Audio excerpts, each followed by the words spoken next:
Welcome to Caribbean Straight Talk with real conversations and great interviews.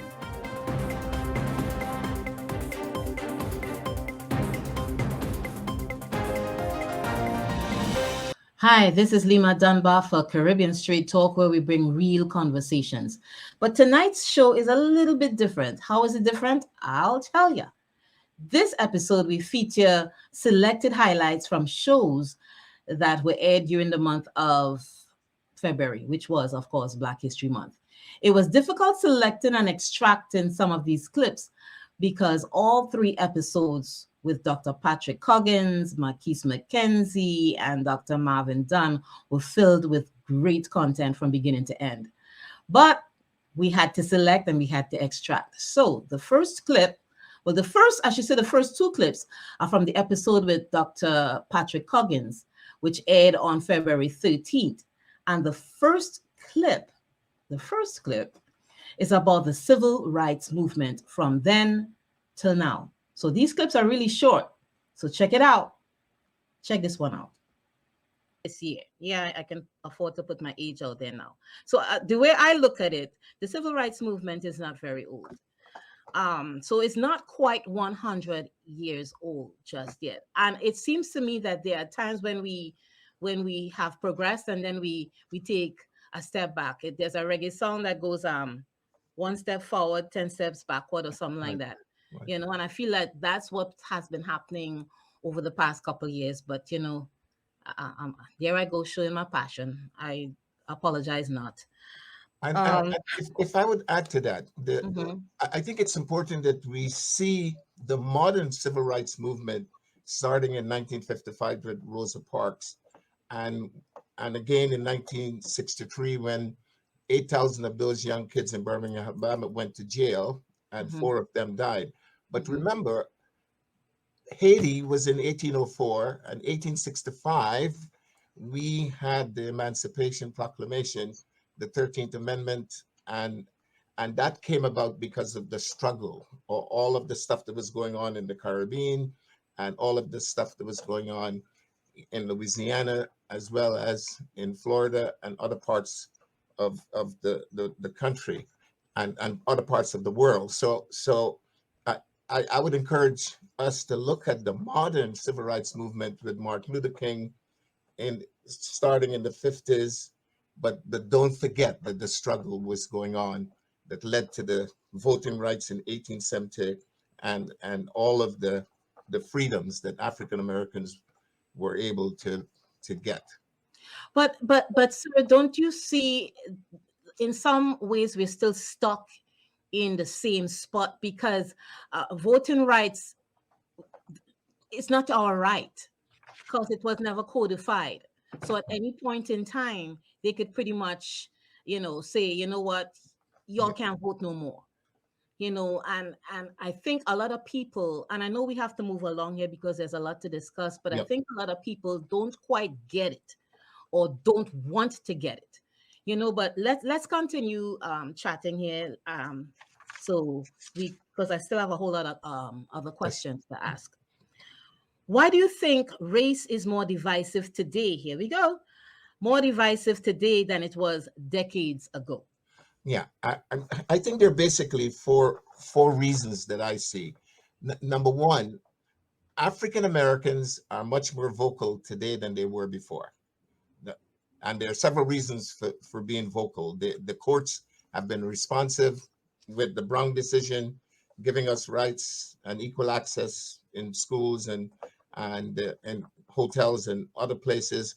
So the second thing is that you have a larger population of African Americans who are well educated, who has income. And I say that we generate almost $1 trillion as African Americans. So we are part of the economic process, and we can see the hardships, we can see the racism, we can see the discrimination. The other reason I think is the attempt on the part of the white community to silence the expression, whether it's Black Lives Matter or whether it's someone saying that police should not be shooting an unarmed person. So So I think that there are two good things that are happening. One is that the media, which works against us because they put out misleading information, but the media also has to report some of the atrocities and some of the things that are happening towards the Black community. Okay, I'm hoping that you enjoyed that. The second clip, we discussed the attack on African American Studies AP classes, or I should say the attack, let me let it flow a little bit better. The attack on African American Studies AP classes by the state of Florida. Check this one out because Dr. Coggins was on the real. We built the Americas before 1619, and our labor helped to build Europe with little or no compensation. So we have been a part of the fabric, the economics of building the Caribbean and building the Americas. We worked here. But when you look at the 13th Amendment, it was about what? It was about the ending of enslavement of Africans. It was the ending of enslavement of Africans, emancipation. So to not teach what is the 13th Amendment, which ended slavery, to not teach that we are a nation that needs to grow and not regress into what we experienced with Jim Crow, etc. We have to make sure that happens. And I encourage the NAACP, I encourage churches, any ministers, to really, if you believe that this is a nation where 73% of the population believes in God, God had one commandment. He said, love thy neighbor as thyself. He didn't say hate your neighbor because your neighbor was of a different color. We're going to take a short commercial break and we will return with some more excerpts of our show from February.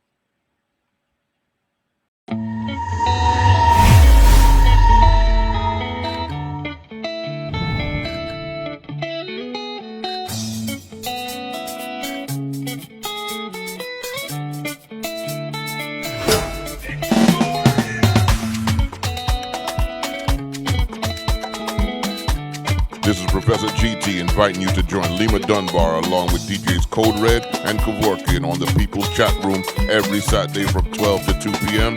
U.S. Eastern Standard Time on iTunesRadio.com.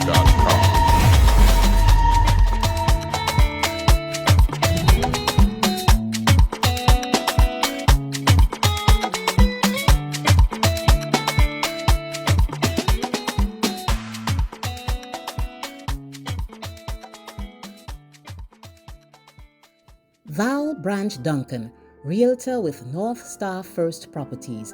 Her name says it all, where V stands for valuable, A, attentive, L for loyal. If you are buying or selling properties in the Caribbean and North America, Val can help.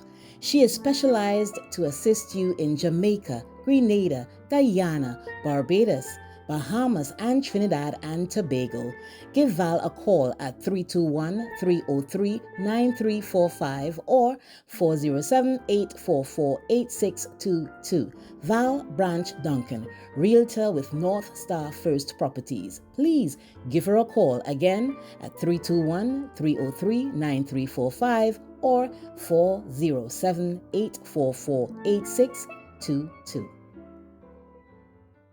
iTunes Entertainment Magazine, where the focus is to bring information and entertainment wrapped in a little something extra that is pertinent and relative to all of us, regardless of culture. Our features aim at catering somewhat to the curiosity in all of us, whether it be business, entertainment, health and wellness, immigration, our youth, and more. So please visit our website at www.itunesentertainmentmagazine.com or itunesentmagazine.com. Also inviting you to check us out on IG and Twitter at iTunesEntMag. Hi, this is Lima Dunbar, and welcome back to Caribbean Straight Talk. So let's continue. The next episode was with our guest, returning citizen and businessman, Marquise McKenzie, which was aired on February 20th. February 20th. I needed to check out this first clip where he helped us to understand the term returning citizen. Okay. So you are an ex-felon who is now a successful businessman. Please tell us more of who Marquise McKenzie is. Right. So I definitely and I have to make the correction, right? Since we say we go all in.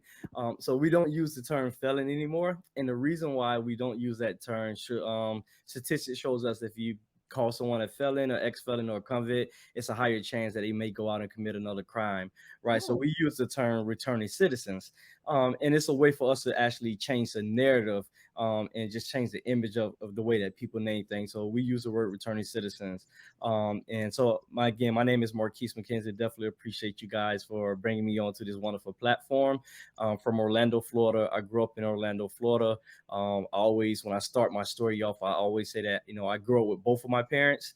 It was split, households, but both of my parents was very active in my life. And the reason why I say that, because they say kids that grow up with both parents supposed to be these perfect kids, right? But unfortunately, some way down the line, I slipped through the cracks. And whether I believe it was God timing for me to go through the stuff that I went through, but I made a mistake very early on in my life, which changed my life, and now allowed me to be the person I am today, which I would definitely love to share more about as we continue the conversation. Well, we want to hear more about it. So I think that's a good segue for me to even ask this question. How difficult do you think it has been for people to see you beyond your past mistakes? And that includes your family members also. Right. So what I would say, and again, I just got to be honest. I am transparent. My family was a family that supported me, and that was something that I think that's the reason why I'm the way I am today and successful. Because from the day that I got arrested and from the time that I was released, my family never asked me why I did what I did. They always, you made that bed, you're gonna have to lay in it, but our arms are gonna be open for you, right? But that's not also always the case for everyone else. And I share that because if you have a loved one that's incarcerated or a family or friend, it's best that we put that wraparound services and support around them, so they don't feel alone, because they have to come back into society. But many people outside of my family, sometimes they judge me, right? They don't see the stuff that I do in the community, and they hold it against me. And sometimes they don't look past your past. And so it's a lot of people that still pass judgment, but it's a lot of people that who show grace and mercy. This second clip speaks a lot of volumes right now, because we encouraged Marquise to share some of his journey to becoming a successful businessman. Really interesting stuff. Check it out. You started telling us, but if you could elaborate a little bit more on your journey as, and I got to look at the term because I can't use the term that I said earlier on, as a returning citizen to where you are now as a successful businessman, because I'm sure it wasn't easy. Yep. So, when I think about my journey, right, as a returning citizen, someone who got incarcerated at the age of 15, right, I lost my voting rights. I lost any of my rights before I even had them, right? And the same year that I got out of prison in 2008 was the same year that I was supposed to graduate from high school. I faced a lot of depression because I was dealing with, I'm coming home from actually being in prison, not a juvenile account, but actual prison. And a lot of my peers are going to be walking across the stage, or just recently walk across the stage. They're going to look at me like a menace to society. They're going to look at me as someone who don't belong, right? So for a couple of years, I dealt with depression, not knowing how would I be fit in, how would people look at me, what people judge me, right? And I just had to get through, a lot of that depression. And again, my family being able to support me would help me. But then again, let's talk about a lot of the doors that was closed in my face, right? Every time I fill out an application, I got to check the box, that box that asked me about my criminal record.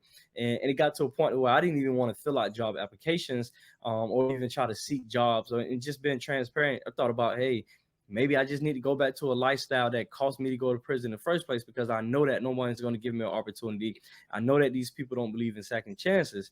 But it was, again, my family who had a friend of the family that worked, and I got my very first job at KLC, and they didn't look at my background because they was, connected to my family. They allowed me to work there. And from there, I just started to take step by step.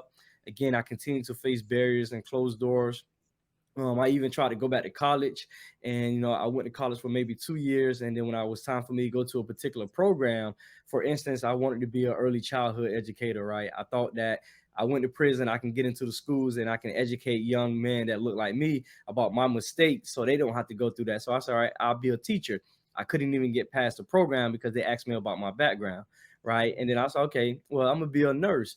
And I tried to go through the programs, and I couldn't get accepted in the programs because they asked about my background. But that just shows you how I didn't really know the collateral consequences that I was dealing with, right? And I didn't know nothing about the law. I just thought, you commit a crime, you go to prison, you do your time. And because I was a juvenile, I thought that it would be on my juvenile record.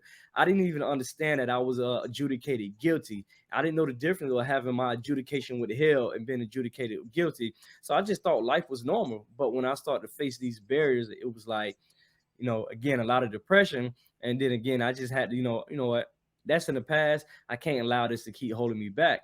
And I just continue to take steps, display great leadership, and doors start to open for me. And before you know it, I was just on the path to becoming an entrepreneur, because I got tired of a lot of those doors getting closed in my face. And I just went back to what I knew. I knew when I was in prison, I wanted to start a cleaning business. But again, when I was incarcerated, somebody told me people who had felony convictions or people that went to prisons, you can't start business. So I never did the research, and I stayed away from it until I got so fed up. I said, let me look what it takes to start a business. And to be honest with you, starting a business, that was the first application that I have ever came across that didn't ask me about my criminal background. Mm-hmm. So when I seen that, I said, all right, I may have a here, and I just hit the ground running. And a lot of people, to be honest with you, they seen the stuff that I was trying to do. And I still to this day, and I've been instead of banks, just recently got a contract with another bank, right? I have yet been asked about my background. It's to the point where people were saying, we vouching for this person. We're not looking at his past. We know who he is now and what he's capable of. That's fantastic. But question, how long did it take you from the process of trying to where you're at right now? 5 years, 4 years? I mean, how long did it take? So, and just being transparent, because we've been open with each other. So from 2008 and until, I had some stumbling blocks. I even kind of went back to, doing stuff that I shouldn't have been doing.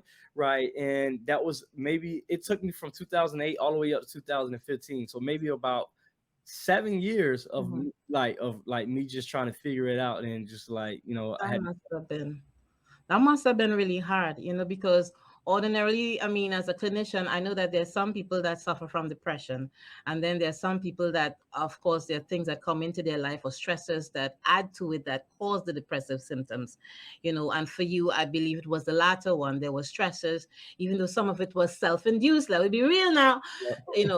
that kind of like caused the depression. So, but 7 years is better than 17, right? Definitely. Right? Yeah. So we talked about, some people return to that life, or some people feel because things aren't working out for them, that maybe they should go back into that. So my next question is this. Let's talk about recidivism in the justice system and the pitfalls some make that send them through those doors again. So, right. And so it's two fingers that you could point, right? And the first point I'm always point is that you got to be accountable for yourself. Mm-hmm. No matter what opportunity is presented to you or not, you just got to be accountable for yourself. But then also I got to point the finger at the system, right? Because the system is good at locking us up and holding us accountable for our actions. But mm-hmm. when we come out of this, right, or even when we in the system, what is the system doing to make sure that we don't come back again, or we don't create more victims, right? Because everything that we do, whether we commit a crime, whether it's to a business or an individual, someone it becomes a victim. And the system, the criminal justice system, haven't done a great job to make sure that that door is a repeated cycle for individuals, right? There's no resources, right? One of the biggest things, and I could talk about many issues when they talk about recidivism or resources or reentry, but the biggest thing right now in the state of Florida, if you have a felony conviction on your record, it's very hard for you to rent. Right. And let me even say this. It's anyone who has a felony conviction or coming out of prison is 10 times higher to be homeless than any average individual in the community. right? Again, let me give you another example, put a face to it. I've been out of prison now for 15 years, right? You know, I have a good job, I have a business, and make good income, but I still yet can't put my name on a rental application, right? Let me even show you how messed up it is. I own a cleaning business, right? I can go to apartment complexes and they will hire me to be a vendor with my criminal background to clean their units. So they will pay me before they will even allow me to rent it on that same particular property. Wow. Wow, wow, wow. So many questions popping into my head. The third clip was all about restoration of rights, which was Amendment 4, which most of us voted for. I know I voted for it, but I want you to hear Marquise break it down. Check it out. Amendment 4 was approved by 65% of Florida voters and automatically restored voting rights for convicted felons if they had completed their sentences, fulfilled the probation requirements, and paid any restitution and court costs. The amendment excludes murderers and felony sex offenders, but was expected to enfranchise 1.4 million people.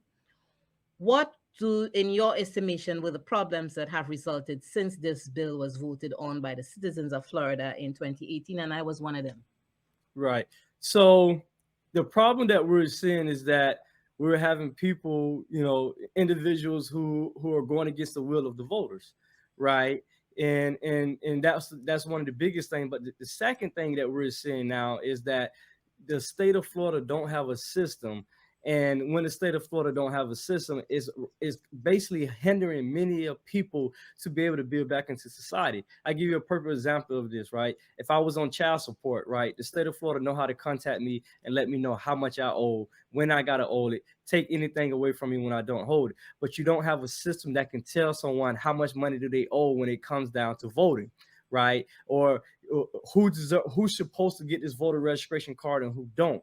And the simple reason why, it's no way to sugarcoat it. The simple reason why is that I believe that individuals in the state of Florida and many individuals in any other states that stop people from voting, because no one should never even lose that right at all, right? Despite what it is, a charge or whatever, no one should lose their right to voting when you have to make decisions that impact your life.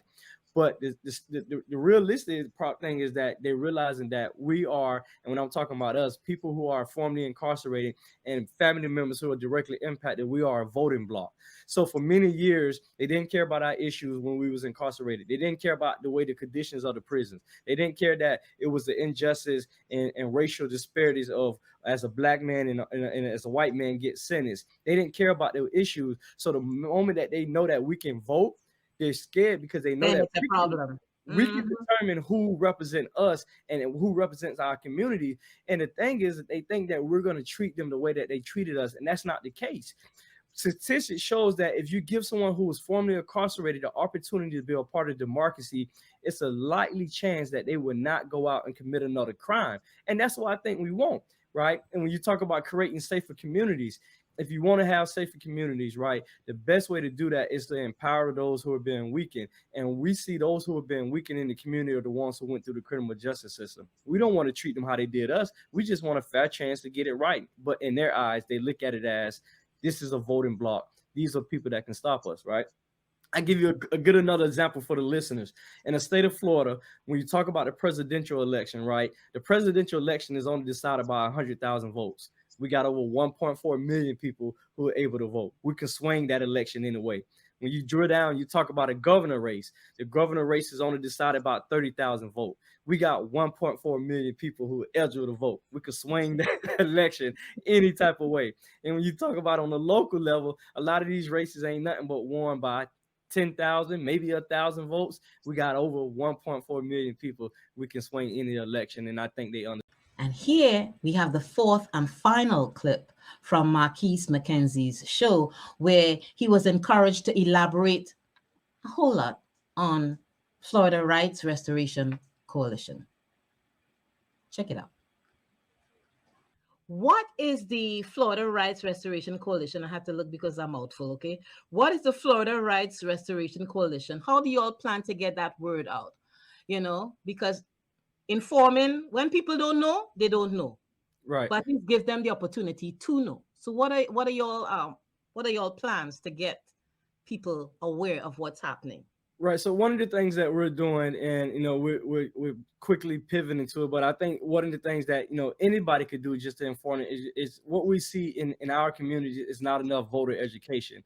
Right. When we're on the ground, and I'm always defending the people of the community. Right. I always hear that, oh, the people in the community, they don't want to vote. They don't care about voting. They don't care how important this is. But when I'm on the ground and I'm listening to the people in the community, I don't hear that I don't care about voting. It doesn't matter. And sometimes you hear them say that, but what I actually hear is that I don't know how to vote. I don't know the process of it, and I don't know who to vote for. So I'm just going to stay away from it.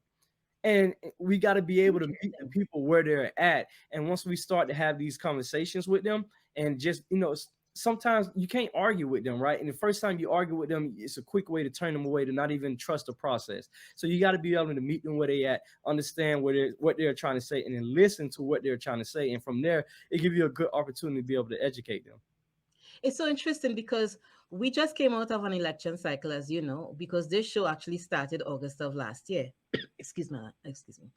It actually started August of 2022 to line up with the election cycle. We started a little bit late, but we still get it done. And one of the things that we've been finding is that we've been saying, I shouldn't say finding, we were just speculating that people were not understanding their right to vote and how important it is. Yep. Okay. And we felt that, okay, that was the problem, that they don't see the connection, you know, but I don't think we went as deep as what you just said, because I never thought about that. Yep. I never thought about that. Yeah. And another thing is so I'd be transparent. I didn't know nothing about voting until I realized how the system worked. Right. And that's the reason why I got involved with Florida Rights Restoration Coalition, when I learned that it does take voting to change things. Right. And when you speak to a normal person in the community, when you talk about voting, only thing they know about is the presidential races. Right. And they don't know about the mayor race and the sheriff's race, local stuff that can impact. So the first thing, the president, that I'm not going to feel that impact. We really don't feel the president impacts and the things. Right now, so many people, I think the very first impact that I probably personally felt, and many other people felt from the president, is when the stimulus checks came out. And that we knew that came from the White House. Right. And people understood this came from the White House. But other than that, people don't understand that it's the local elections that we really and we can shift so much of that stuff and really like change the lives of many people on the local level. And we have to start there. We're going to take a short commercial break, and we will return with some more excerpts of our show from February. Been here since day one. Hey, it's your girl, Coach Lady Q, asking you to join me on the Glow 365 TV every first Tuesday for the Mia Almond Show, hosted by yours truly, followed by the second Tuesday with Holistic Health Show with Coach Dawn. We stroll down to the third Tuesday with On Q Show, hosted by Evangelist Coach Lady Q. Then we close out the month with the Sophie G Show, hosted by Coach Sophie G. Join us as we go live on Facebook and YouTube at Glow 365 TV Show every Tuesday at 7 p.m. Eastern Time as we talk about the mind, body, and soul. A conversation you don't want to miss. When you need a professional stager to make your property more appealing for your target buyer, look no further than Zep Bolai Lawrence, Realtor and Property Stager with Fuchsia Realty Group. Give her a call at 321-689-3467 or email her at zepbl9@gmail.com. Zep Bolai Lawrence, Realtor and Property Stager with Fuchsia Realty Group. Give her a call, 321-689-3467. Orlando, the queen of soca is coming. Culture Fed crew, get ready for Patrice Roberts, Like Yourself. Look where we reach again. End up in a party in the streets again. Saturday, May 27th, 2023. Patrice singing all her hits. I go drink water and mind my business. Patrice Roberts. Oh gosh, you're sweet. That is what I have been balling out. Patrice Roberts. Carry on.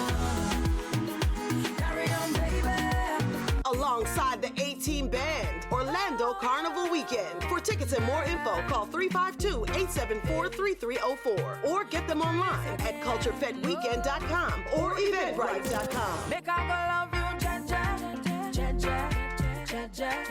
Make I go love you, tender, tender, tender. Hey, it's your girl, Coach Mia, asking you to join the conversation on the SNS show, hosted by executive producer Dr. Michelle Stevens, along with her co-host, Coach Yava Swearington, sharing an in-depth conversations on relationships, health and wellness, important issues in our society, to the highs and lows of surviving everyday life. Streaming live on YouTube at DRSNS Show. That's DRSANDSSHOW. Monthly, every fourth Thursday at 8 p.m. Eastern Time. A conversation you don't want to miss. This show is also powered by Quayle Works Empowerment Network.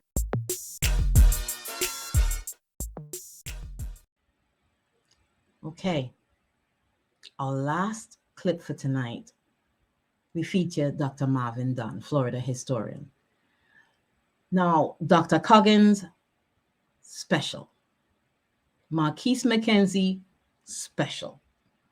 Dr. Marvin Dunn, this man brought it because he took us into an era where he grew up, or his earlier years, he grew up in the era of John Crow, the John Crow era. I'm sorry, I almost said James Crow, John Crow era. So he was able to live some of that. And he has made it his life's worth to share this information with young Floridians, old Floridians, anybody that wants to listen. So you got to check out this first clip where he shares, I wrote it down here, the conditioning of Black citizens in those earlier years. Check this clip out.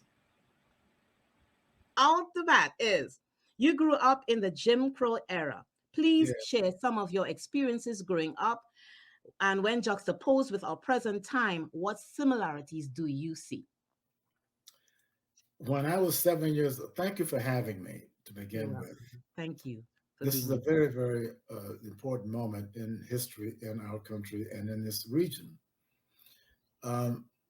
I first realized that I was Black when I was 7 years old.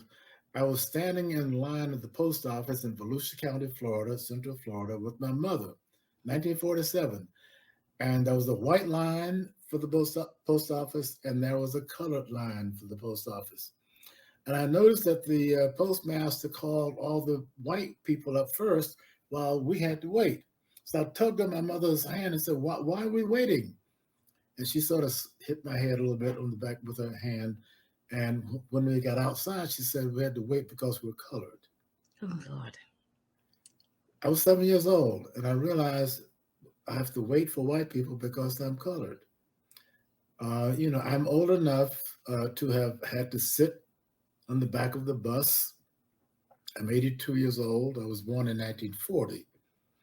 I'm old enough to have attended segregated schools in Florida. I'm old enough to have gone to white people's doors, through the houses, through the back doors. I lived through that. And I have an 82-year perspective that might help us put things into perspective at this time. Thank you for having me on your program. Dr. Dunn, I'm listening to you and I'm like, I have no patience whatsoever. So I'm listening to you, giving your experiences, and I'm like, I couldn't stand in a line, in the Black line or the colored line, while white people are standing in another line. I know that my anger would have been so intense. How difficult was it after you had a couple of these experiences to keep your anger on a leash? How difficult was that? See, that's the tragedy of African American history.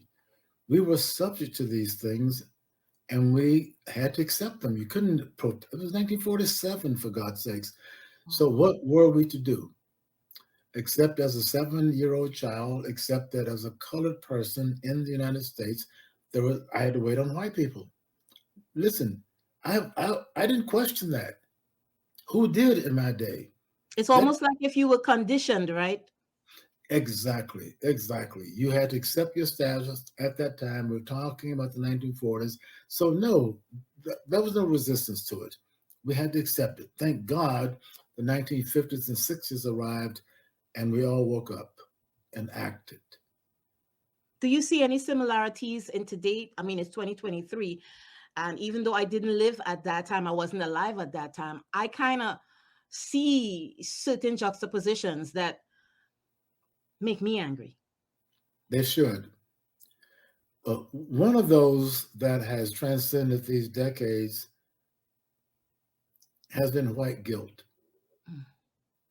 Has been the sense among many white people in our country that, listen, we gave you the civil rights movement, the civil rights bill, we gave you affirmative action. What more do you people want?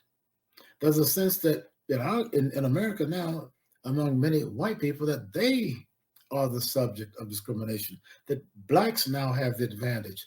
And that's why you see this coalescence around this man DeSantis and others like him. Trust me, we're going to get to him. This second clip brought the tears to my eyes. It was really, really hard because I never knew about this young boy. In this second clip, he shared information on the murder of 15-year-old Willie James Howard, and that there is a tour, the Teach the Truth tour, that commemorates Willie James, the memory of Willie James and other blacks unjustly murdered during the Jim Crow era. Willie James was only 15 years old. Check out this clip. Visitations in Black Florida history. In 1944, 3 white men lynched a 15-year-old black boy named Willie James Howard for writing a love letter to a white girl that he fell in love with in a department store in downtown Live Oak, Florida, where he worked. And this girl's father discovered this letter, took 2 other white men to this boy's house. Wow. He's clinging to his mom's knees. She's asking, what's wrong? What's wrong? And at gunpoint, they take Willie James Howard from his mom. Listen, they go to where his dad worked at a lumber yard and force him to get into the car at gunpoint. Although they have his son, so they don't have to force him. He gets him into the car. They tie this boy's hands and feet on the way to the Suwannee River. They get to the river. Willie James gets out with his dad. This man puts a gun to the boy's head and says, jump or take what's in this barrel. So Willie James takes out his little Bible that he carries with him and gave it to his dad. His dad says, I'm glad that you went to church, son. And the boy jumped and drowned. And in 48 hours, his body was retrieved by a black undertaker, buried in an unmarked grave, and forgotten about it for decades. And we're going to Willie James Howard's grave on January 6th in Live Oak, Florida, with about 40 high school students and their parents or grandparents. And listen, we're going to grieve him. Thankfully, some people in Live Oak brought this story back alive, put a gravestone for this boy, had a memorial service for him in the church, and now we know where he is and can visit him. So that's one of the stops on the Teach the Truth tour that we will be taking. We're taking our kids, and I want to make this point, with their parents and their grandparents at no cost. We pay everything. Lodging, we pay everything, so that they can have this experience together and then go to the Thanksgiving dinner, go to the Christmas party, and share these stories across generations. That's how we pass on our Black history orally. That's how it happens in the Caribbean. That's how it happens in our country. So that is what we're doing as a counter narrative to Ron DeSantis. I know you don't want to talk about him right now, but we're doing this because that governor has a message out there that Black history is broken and wrong. Our third clip with Dr. Marvin Dunn, he shared that people of color and African descent, we need a hero, much like Martin Luther King was a hero back in the day. We, in this present time, we need a hero. Check it out. Or even a heroine. Check it out. A hero. The lack of action by some of our people, if you see it as a lack of action, or maybe you may see it as they just don't know, and that's why. You know, one of our problems as Black people here, and I think in the Caribbean, is we need a hero. We need a king. We need a person to rise up and lead us forward. And in those periods when we don't have someone like that, we seem to be lost, as I think we are right now. And I don't see anyone on the horizon to move us to the next stage in terms of national, if not international, leadership among people of African descent. So what do? We go local. We go local to our local political leaders and insist with them that they move us forward while we pray that another king comes along, another hero comes along. We must go to the school board meetings, for example, to the legislative committee meetings. We have power that we don't appreciate. These folks who are running slaughter right now politically are in a minority. And I believe that most Floridians, that you said, are not red. Most of them are purple. And we can deliver justice and openness to Florida once we get past this current period that I see is so dark. In the fourth clip, Dr. Don shared with us that he spoke a little bit more about the attack on our civil rights, and that we as a people, we need to stand up. Check it out. So woke mob crap national. And we don't stand up for this, what in the hell would we stand up for? This is the most serious attack on us since the civil rights movement. And if we don't stop this man, it's our fault. Listen, if conservatives cannot elect a president alone, they need others of us Americans to join in with them. And if African Americans don't turn out in record numbers in Ohio, in Pennsylvania, and Michigan, we know what DeSantis and his crowd will do in Alabama and Mississippi and all of that. We have to turn out in the swing states, in large numbers, and defeat this man, because he's going to get the nomination. The Republicans love what they hear from him. They love this fight. So I mean, you got Disney handing money, giving money hand over fist. You know? How about that?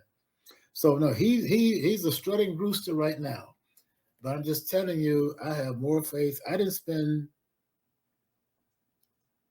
want to get emotional, but I didn't spend 6 years of my life in the uniform of a United States naval officer on fighting ships for this America that I see coming forward. This is not my America.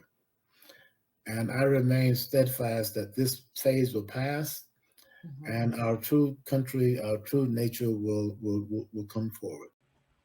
And the final clip for tonight with Dr. Marvin Dunn, who was our guest, he asked a simple question: why are we not speaking out more? Ladies and gentlemen, we have to connect the dots to voting and our life, the life that we want to live. All the rights that we've been losing over the past couple of years, we got to vote. You can't wait for the next person to do it for you. You've got to vote. When you are complacent, a lot of things can happen when we are complacent. Check this clip out. CRT was, and which would have been easy to figure out. All they got to do is Google the darn thing. You know what I mean? But then I was getting angry because I'm like, the woman who made it popular is not even defending it. You know? So that means that when you don't defend, when you don't start having conversations, they create the narrative. Exactly. They create the narrative. And may I make one point about that? Let's take the whole thing about queer studies. Can we talk about that for a minute? Sure. Because DeSantis and others have used that as a weapon. Oh, they're coming after your children to make them queer. If I had written the AP studies program, I would have included queer studies. I may not have called it that, but I would have included the study of why it is that Black people in my country and possibly in the Caribbean and other places are so anti-gay. If you are a homosexual person in the Black community, you're in trouble. Don't have gender issues in the Black community because we will hurt you in various ways, more so than in a white area. So why is that? And why should that not be studied by the best minds in our country? And then for DeSantis and others to say, well, now they're using queer studies to capture your children and make them gay. We need to understand why we are so anti-gay in our Black communities. A lot of that goes back to our religious upbringing. We're Baptist, we're Methodist, we're Pentecostal, and those sects are very, very anti-gay. Beyond that, a lot of that stuff comes from Africa. A lot of that anti-gay stuff comes from Africa into the Caribbean, where you can be beaten to death on the streets in broad daylight for being gay, and nothing will happen to you. So it is a legitimate subject matter for African American studies, but maybe the right title invited too much red meat from the other side. Well, I hope you enjoyed tonight's collective features of clips that we've extracted over the past 3 shows with Dr. Patrick Coggins, Marquise McKenzie, and Dr. Marvin Dunn. We encourage you to learn more about these gentlemen. Okay, all you got to do is Google it. Okay. Been here since day one. Hey, it's your girl, Coach Lady Q, asking you to join me on the Glow 365 TV every first Tuesday for the Mia Allman Show, hosted by yours truly, followed by the second Tuesday with Holistic Health Show with Coach Dawn. We stroll down to the third Tuesday with On Q Show, hosted by Evangelist Coach Lady Q. Then we close out the month with the Sophie G Show, hosted by Coach Sophie G. Join us as we go live on Facebook and YouTube at Glow 365 TV Show every Tuesday at 7 p.m. Eastern Time as we talk about the mind, body, and soul. A conversation you don't want to When miss. you need a professional stager to make your property more appealing for your target buyer, look no further than Zep Bolai Lawrence, realtor and property stager with Fuchsia Realty Group.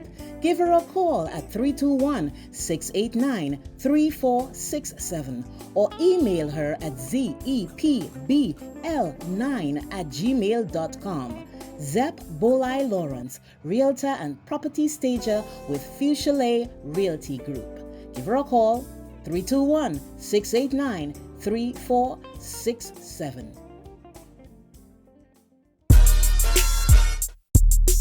Hey, it's your girl, Coach Mia, asking you to join the conversation on the SNS Show, hosted by executive producer Dr. Michelle Stevens, along with her co-host, Coach Yava Swearington, sharing an in-depth conversations on relationships, health and wellness, important issues in our society, to the highs and lows of surviving everyday life. Streaming live on YouTube at DRSNS Show. That's DRSANDSSHOW. Monthly, every 4th Thursday at 8 p.m. Eastern Time. A conversation you don't want to miss. This show is also powered by Quayle Works Empowerment Network.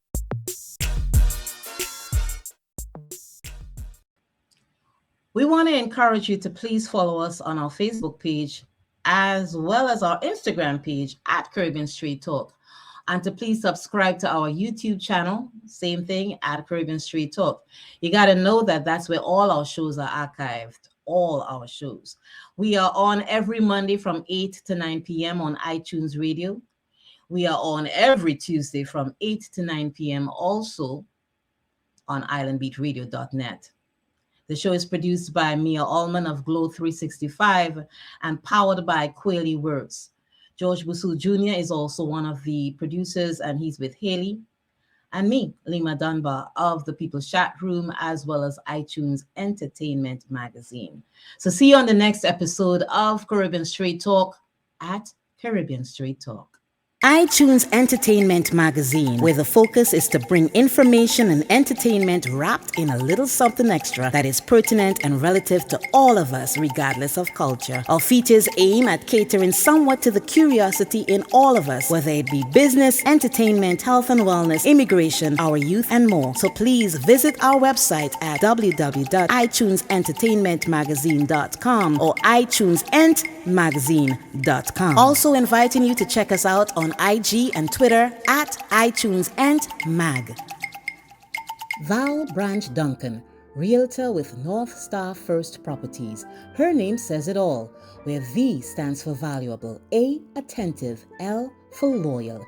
If you are buying or selling properties in the Caribbean and North America, Val can help.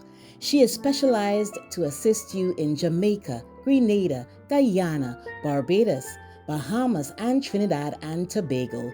Give Val a call at 321-303-9345 or 407-844-8622. Val Branch Duncan, Realtor with North Star First Properties. Please give her a call again at 321-303-9345 or 407-844-8622.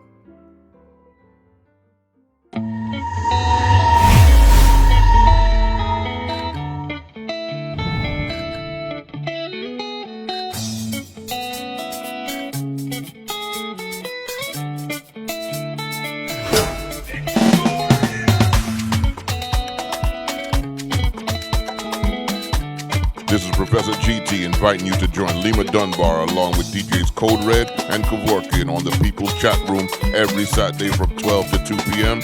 U.S. Eastern Standard Time on iTunesRadio.com.